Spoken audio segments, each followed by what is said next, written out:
প্রিয় সুধী, আসসালামু আলাইকুম।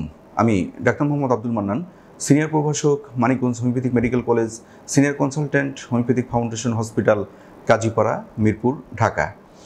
আজকে আপনাদের সাথে একটি আনকমন বিষয় নিয়ে কথা বলতে যাচ্ছি। বিষয়টি আসলে এত বেশি আমরা দেখে পাই না, রুগী পাই না। তারপরেও কিন্তু এ ধরনের রুগী কম বেশি অল্প স্বল্প হলেও পাওয়া যায়। আপনারা অনেক ধরনের পাথরের কথা শুনেছেন।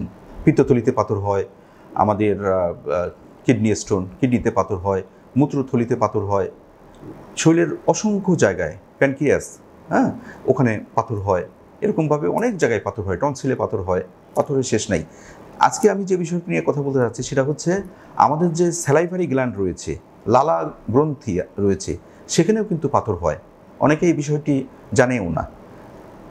আজ মূলত যে বিষয়টি নিয়ে কথা বলতে যাচ্ছি সেটা হচ্ছে স্যালাইভারি গ্ল্যান্ড স্টোন, বা বাংলায় যদি বলি লালা গ্রন্থির পাথর। এই বিষয়টি নিয়ে আমি কথা বলতে যাচ্ছি। মেডিকেলের ভাষায় এই সমস্যাটাকে বলা হয় সিয়ালোলিথিয়াসিস। সিয়ালোলিথিয়াসিস অর্থাৎ আমাদের যে লালা গ্রন্থি রয়েছে এখানে যে পাথর হয়, এই বিষয়টি মেডিকেল ভাষায় বা মেডিকেল ল্যাঙ্গুয়েজে বলা হয় সিয়ালোলিথিয়াসিস। যাই হোক, এখন যেটা বলতে চাচ্ছি সেটা হচ্ছে যে এই যে স্যালাইভারি গ্ল্যান্ড বা লালা গ্রন্থি, এটা নিয়ে একটু কথা না বললেই নয়। আমাদের মুখে মোটামুটি 3 ধরনের লালা গ্রন্থি রয়েছে, প্রধান 3 ধরনের লালা গ্রন্থি। এছাড়াও ছোট ছোট অনেক লালা গ্রন্থি রয়েছে। তার ভিতরে একটা লালা গ্রন্থি হচ্ছে প্যারোটিড গ্ল্যান্ড, যেটা আমাদের এই যে কানের সামনে প্লাস কানের একটু নিচে থাকে, এটা হচ্ছে প্যারোটিড গ্ল্যান্ড যে লালা গ্রন্থি। তারপরে সাবম্যান্ডিবুলার, আমাদের যে চোয়াল রয়েছে এখানেও লালা গ্রন্থি রয়েছে। আমাদের যে জিহ্বা, তার নিচেও লালা গ্রন্থি রয়েছে, সাবলিঙ্গুয়াল গ্ল্যান্ড বলা হয়। এরকম প্রধান 3টা লালা গ্রন্থি রয়েছে। এছাড়াও ছোটো ছোটো লালা গ্রন্থি রয়েছে। এখন যেটা বলতে চাচ্ছি, এই যে লালা গ্রন্থি, এই লালা গ্রন্থি থেকে লালা উৎপন্ন হয়, স্যালাইভা উৎপন্ন হয়, এবং এই স্যালাইভা আমাদের খাবার হজমে, আমাদের মুখকে ঠিক ময়েস্টি রাখতে সহায়তা করে।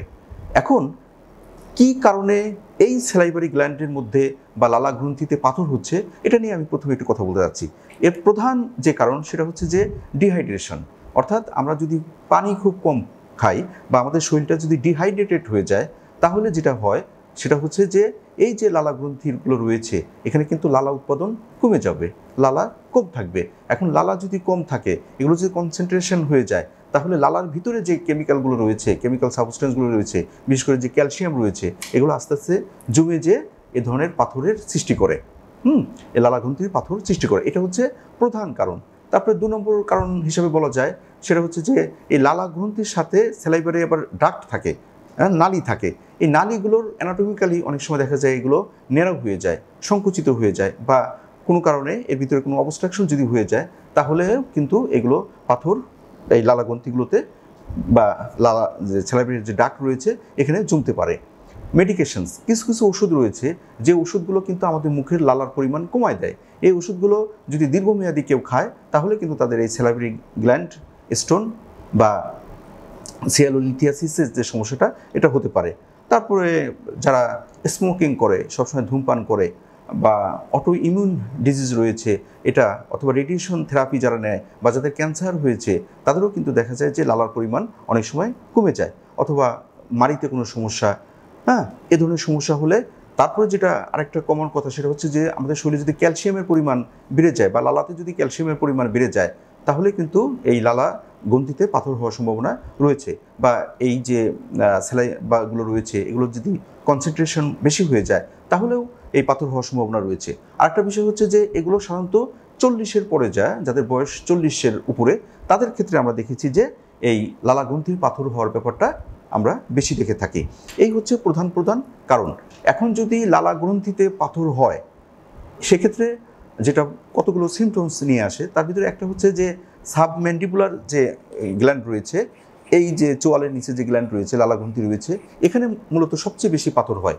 এখানে পাথর হলে যেটা হয় সেটা হলো যে আমাদের এরকম পাথর যদি হয় তাহলে পেইন করবে। 1 নম্বর হচ্ছে পেইন করবে।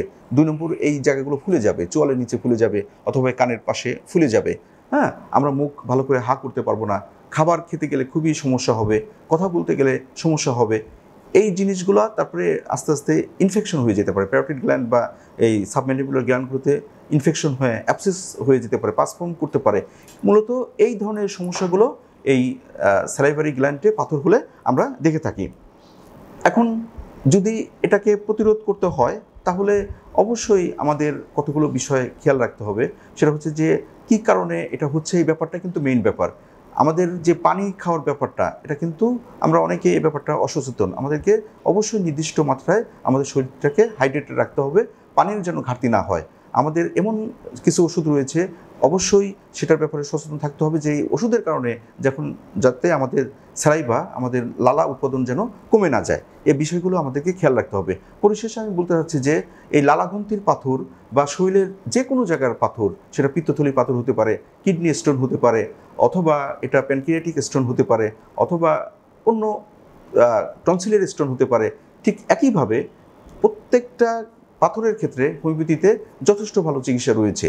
আমরা আমাদের বাস্তব অভিজ্ঞতায় দেখেছি যে হোমিওপ্যাথিক ওষুধ যদি একটা নির্দিষ্ট মাত্রায় যদি পাথরের সাইজটা থাকে তাহলে, এবং লালাগ্রন্থির পাথরগুলো সাধারণত ছোট হয় এবং নরম প্রকৃতির হয়, সেক্ষেত্রে দেখা যায় যে হোমিওপ্যাথিক ওষুধ যদি প্রয়োগ করা হয়, কিছু স্পেসিফিক মেডিসিন রয়েছে, এগুলো যদি প্রয়োগ করা হয় তাহলে অনেক ক্ষেত্রেই আমরা দেখেছি যে এই ওষুধের মাধ্যমে লালাগ্রন্থির পাথরকে কিন্তু দূর করা যায় বা এগুলোকে ডিজলভ করা যায়।